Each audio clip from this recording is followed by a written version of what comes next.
Greetings. Okay, I have an unusual instrument, and this is the Commando. This is a mandolin that I made in the comma style, and it was pointed out to me that that's a very martial name for an instrument, but I had to call it the Commando. So this is something that I dreamed up. I basically never stop thinking about instruments, which kind of drives me insane, but I think about them when I'm awake at all times. And I came up with this one as I was not sleeping one night, and I thought, well, a mandolin done in the comma style would be a really cool thing. I imagined it to be not a bluegrass instrument, because it has a completely different voice than something in the style of a Gibson F or A style. It's much more harp-like in its sound. It has a much longer sustain. So it's suited, I was thinking more of like for Cuban music or for Celtic music or for even just sort of like New Age, whatever you want to play on it, really. But it's definitely not a straight-up bluegrass mandolin by any stretch of the imagination. An unusual feature amongst the other unusual features that this has is that it's made out of Brazilian rosewood. And I think this contributes to its harpy, very long sustain and lots of overtones. And it's a cool way for me to use some of the little scrappy bits of Brazilian. You know, Brazilian is really rare, valuable wood, and I have these little pieces that aren't big enough for a guitar, and I'm sure not going to get rid of them or burn them or anything. So it's this set, which is, so pretty, very, very pretty wood, just happens to fit this instrument. So it has a Lutz spruce top. Lutz is this cool hybrid spruce, the love child of like Sitka spruce and I believe Engelmann or white spruce.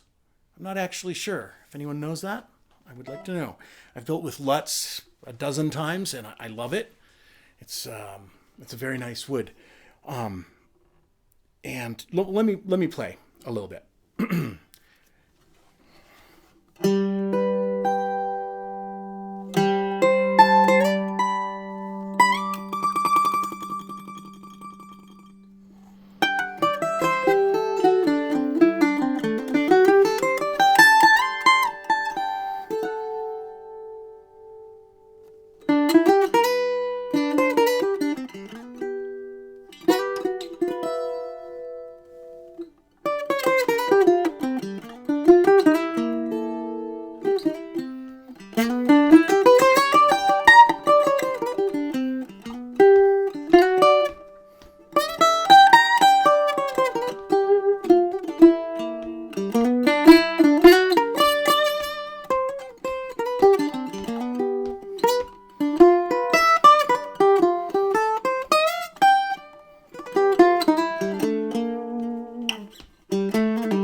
There was a little manic journey through unfinished ideas in my own mind.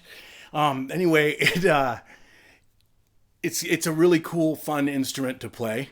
I find that when I sit down and play, I often do stuff like that. Like I just go sort of into my head, but I do that a lot when I'm playing. So I don't know if it's me or the instrument. I made a little, you can see here with the fretboard, I have a little tip of the hat to the Lloyd Loar Well, actually, I don't think Lloyd Loar did it. People have taken the Lloyd Loar style mandolins, which have this thing that people call, it's a fingerboard extension or like the Florida or whatever, and then they carve it down so that you can pick over it, because actually a mandolin produces a really nice warm sound right there in its distance in the scale length. That's just kind of a nice place to play. And when there are little frets under there, which are really, unless you have like golf pencils for fingers, there's no way you can press the frets way up there and play them accurately. I mean, I know some people can. I can't.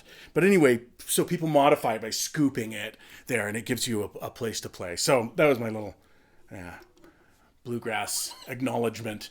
Anyway, this little baby is going off to David. Thank you very much for contacting me and purchasing this. I will make these. I'm hoping other people will order them. I have so many ideas. I'd love to do one in maple with a floating bridge and a tailpiece instead of a fixed bridge, to see how that works out.